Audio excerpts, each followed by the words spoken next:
published a story, unverified by any other media outlet, containing accusations of a series of meetings between Paul Manafort and Julian Assange.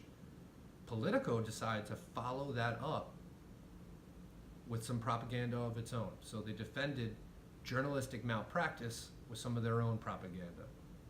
So Politico published a piece written by an ex-CIA official under a pen name, and the piece basically attempts to tie the accusations without evidence published by The Guardian, or the journalistic malpractice done by The Guardian, and he tries to spin that into it being a possible Russian disinformation campaign attempting to discredit media at large.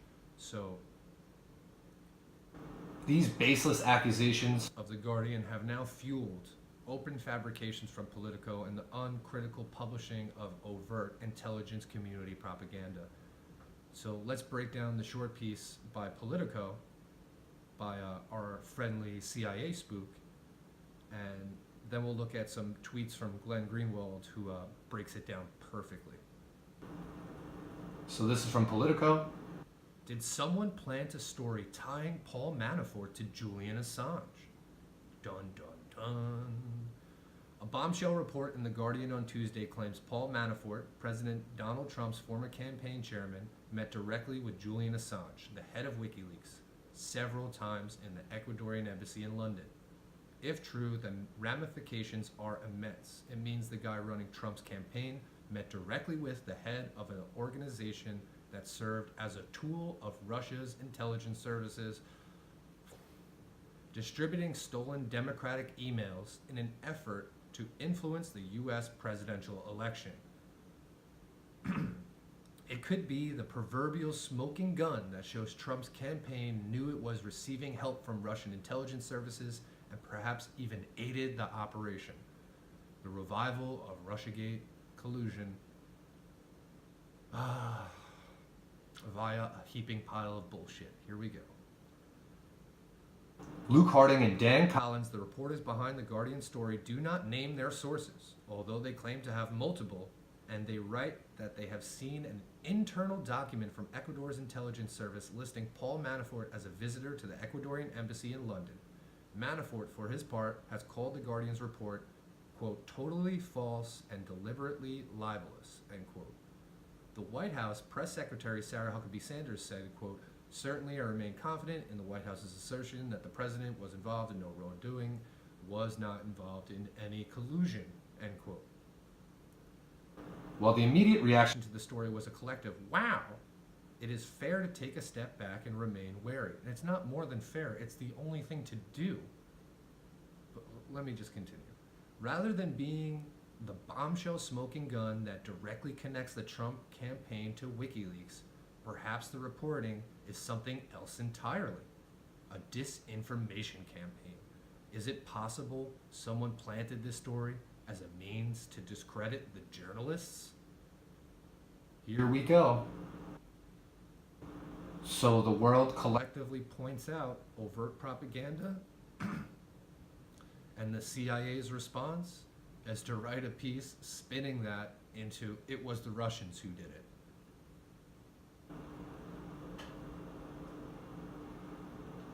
A number of parties in the Trump-Russia circus have an interest in discrediting the media.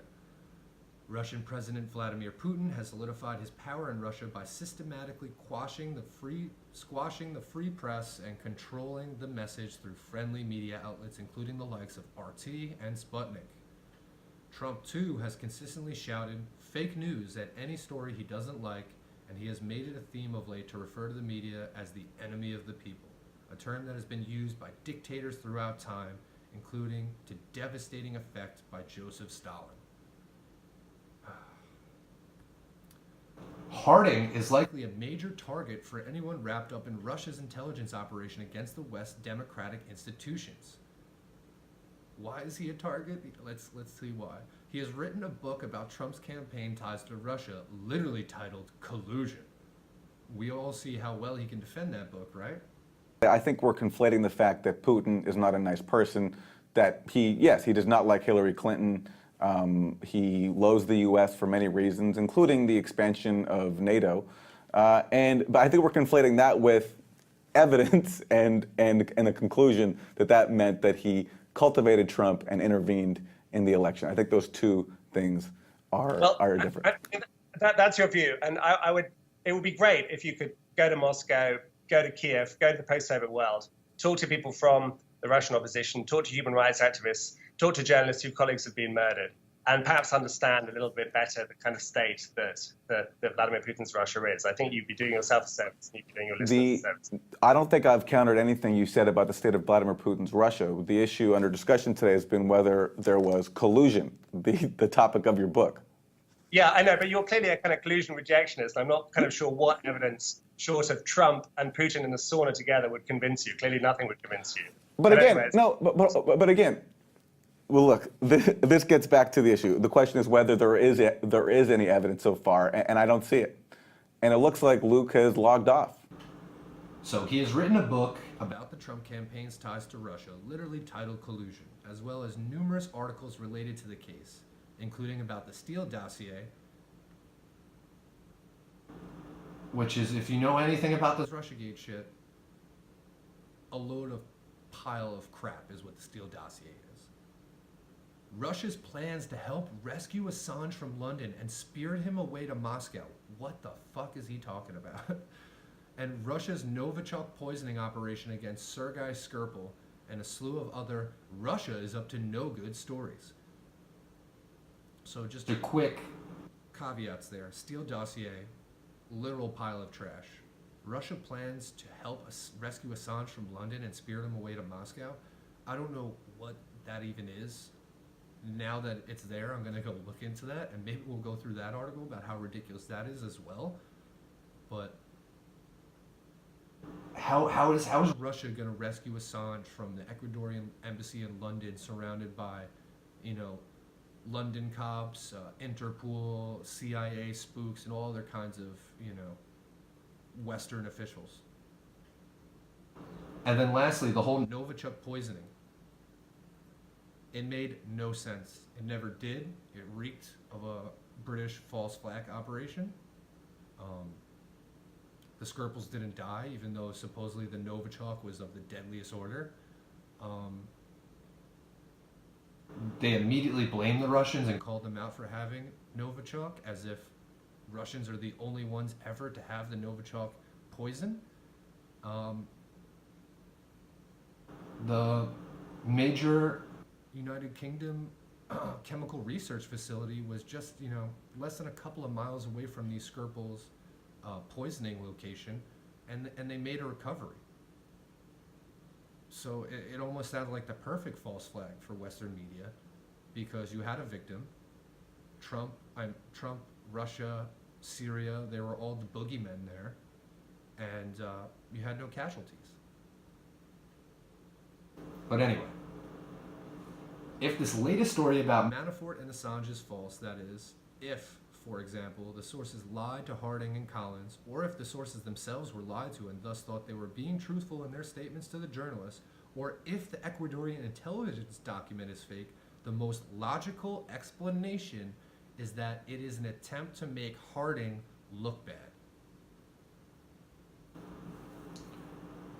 Is that really the most logical explanation?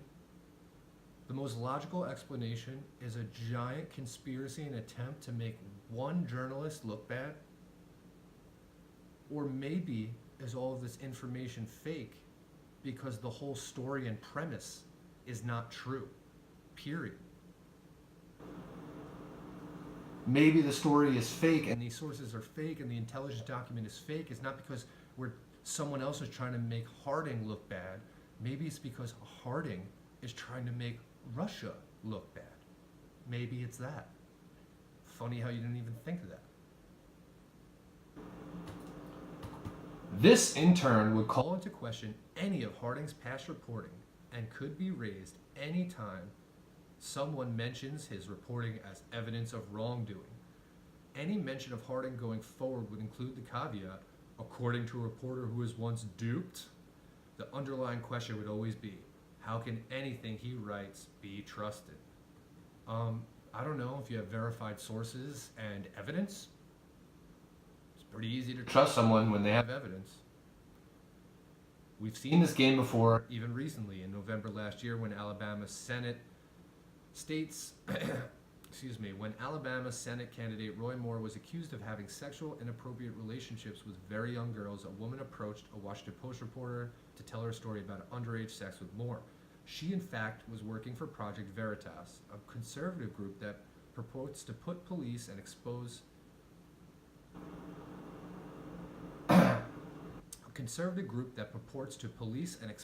media bias. And he had made the story up wholesale, hoping the Post would run it and that Veritas could then debunk it and paint the Post as fake news. Presumably, this would have discredited negative reporting about Moore and thus boosted his chances of winning. Unfortunately for the woman, the Post reporters did their due diligence and never published her false account. Why didn't The Guardian do the same? A woman working for a company hired by Harvey Weinstein similarly attempted to plant a false story in New York Magazine in an attempt to discredit any accusations against Weinstein. So, like I said, why didn't The Guardian and Harding do their due diligence then to verify their own story? And then second, you see what this CIA spook is doing there? He's trying to tie people who are skeptical about a story with no evidence to people trying to get Roy Moore elected by making up fake sexual assault cases and to get Harvey Weinstein out of trouble as well. So people who are skeptical about uncritical reporting of Russiagate are now in the same camp as people who defend Roy Moore and Harvey Weinstein. It is an old tactic. I could say the same about this bullshit fucking piece you're writing. It is an old tactic used to prime an audience not to believe anything they hear from those whose role it is to hold people in power to account. Autocratic leaders have long planted the seeds of doubt so that no one in their intended audience would believe any information except what the leader himself tells them. The message is simple. Only the leader can be trusted. I find it hard to believe Harding would not go to great lengths to confirm his story. He must know he is a target for disinformation, but that is not to say it could not happen. Interestingly, Russia's disinformation network has jumped into the ring to promote skepticism of the story. Sputnik, one of Russia's propaganda networks, called the story into question and bolstered the skepticism by quoting tweets from Eva Gollinger, a former advisor to the government of the late Venezuelan leader Hugo Chavez and current contributor to RT's Spanish-language network, Ivor Crody, another RT contributor, and WikiLeaks, which the U.S. government has called a non-state hostile actor and a tool of Russian intelligence. RT, also a Kremlin mouthpiece, echoed Sputnik and WikiLeaks.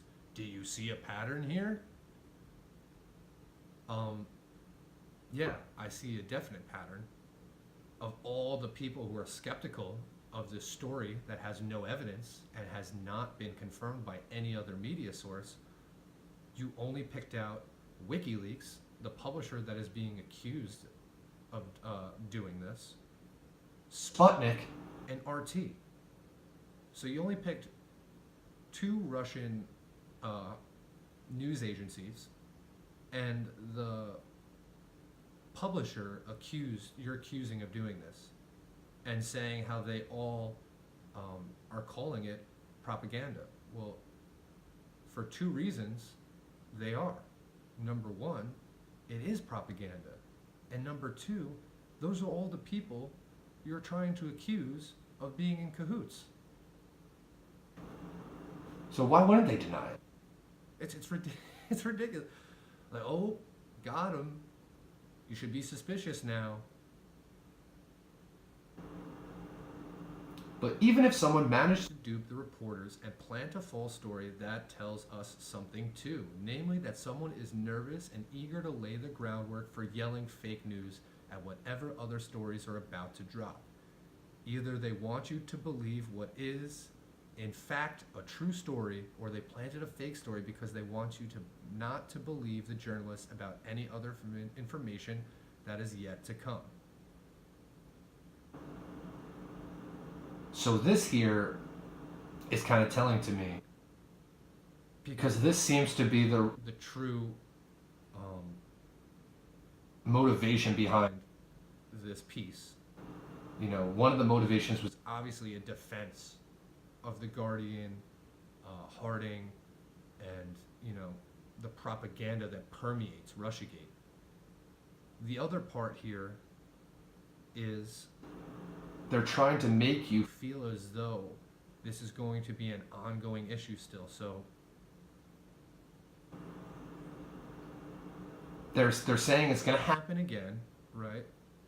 And then they're also saying that it's going to happen again because something big is coming. Gee, I wonder if I've heard that something big is coming before in reference to Russiagate. They've literally been saying this for over 2 years, that something big is right around the corner. And Russiagate really died off for the past couple of months. Politico themselves even wrote an article priming people to be ready for the Mueller investigation to turn up nothing in terms of collusion. And now we have this propaganda piece, and now we have this Politico piece, and in this Politico piece he is now talking about how there's more coming in the future. And the only reason people are doing this kind of propaganda is because they're afraid of what's to come. So this is like three-dimensional propaganda chess here. They're making you think that any stories now that are debunked about Russiagate are actually the Russians. So now when we catch Western media doing propaganda, it's actually the Russians doing that propaganda. It's Machiavellian and Orwellian to the extreme. As of this writing, no other news outlet has confirmed the Guardian's story about Manafort meeting Assange. It's insane how these two articles have the most truth in the last paragraph. So is it fake or is it real? If it is real and others confirm it, it would be damning, and many people have an interest in trying to discredit it. On the other hand, if someone managed to dupe Harding and his colleague, it would mean someone was ready to put a lot of effort into discrediting the journalists in order to sow doubt about a wide swath of reporting. In either case, someone has already primed a large audience to dismiss this Manafort Assange story and any other information that might tie the Trump campaign to Russia. That implies more bad news is coming for Trump and Manafort. One thing seems clear. Someone is feeling the heat.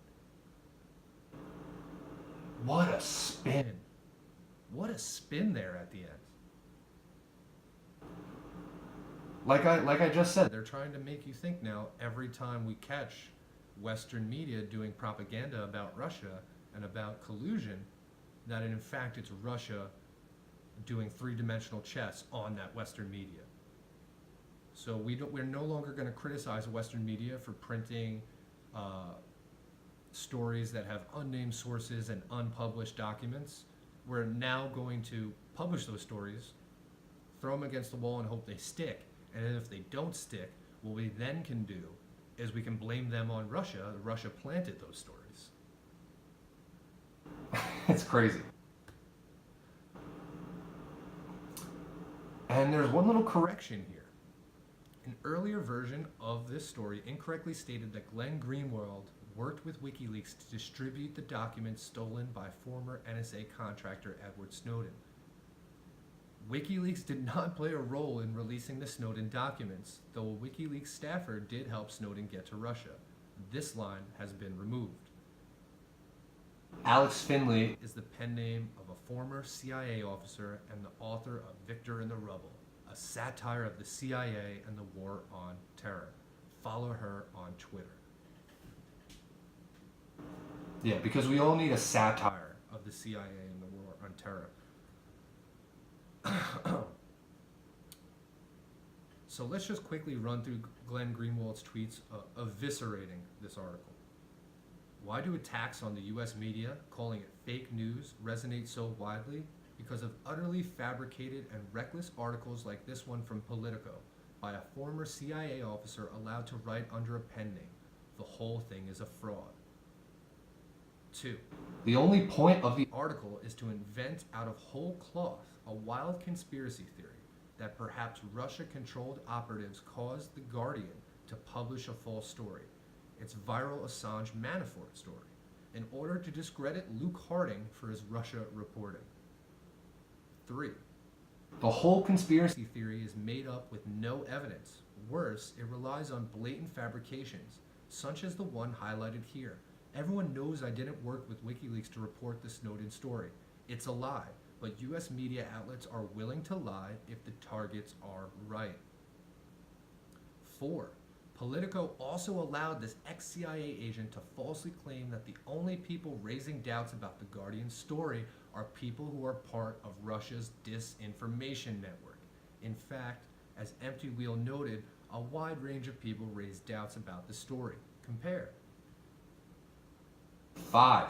The US media has only itself to blame for the attacks on it. If you're willing to outright lie like this, when it advances your narrative, invent wild conspiracy theories, and malign people as Russian agents, you don't deserve the respect that media outlets demand they receive. 6. In response to a highly dubious Guardian story, Politico allowed an ex-CIA officer to use a fake name to publish demonstrable lies and blame Russia for this potentially huge media scandal. Zero self-critique. Why would a profession that acts this way expect to be trusted? 7.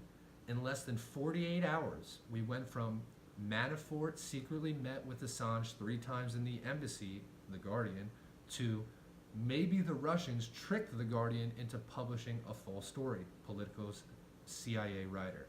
Next, why do people not trust news outlets? It's so unfair. 8. Even 2 hours after I read it, I still can't believe that Politico actually published an article by an ex-CIA agent under a fake name saying that The Guardian's blockbuster Assange Manafort story is false. It's Russia's fault. If parodying the US media at this point is futile. Damn.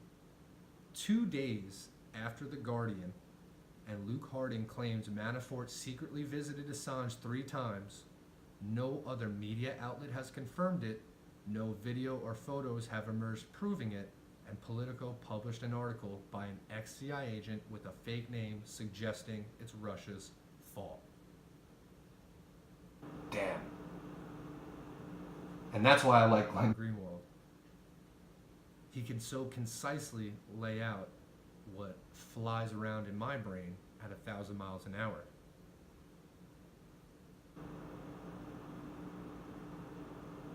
This is why when Trump screams fake news, a lot of people agree. And there's an obvious narrative permeating the media zeitgeist right now that is trying to portray this picture that all criticisms of the media at this point are right-wingers and Donald Trump, whereas the left wing is critiquing the media as well. And the left-wing critique of media is for media to do its job and to be better. The right-wing critique of media is for it to shut up and bow your head to daddy. But articles like this from Politico and The Guardian only add fuel to the fire of fake news, only take away people's trust in media in general, and for Politico to allow propaganda like this to be published by a CIA official under a fake name is just utterly ridiculous. That's your media? The free and open press of the United States is paying the CIA to write propaganda articles and then publishing them uncritically, letting them write utter fabrications and lies. The persecution of Julian Assange is a threat to the First Amendment. It's a threat to free speech. It's a threat to media worldwide. And people who disagree with that are either woefully misinformed or genuinely very, very bad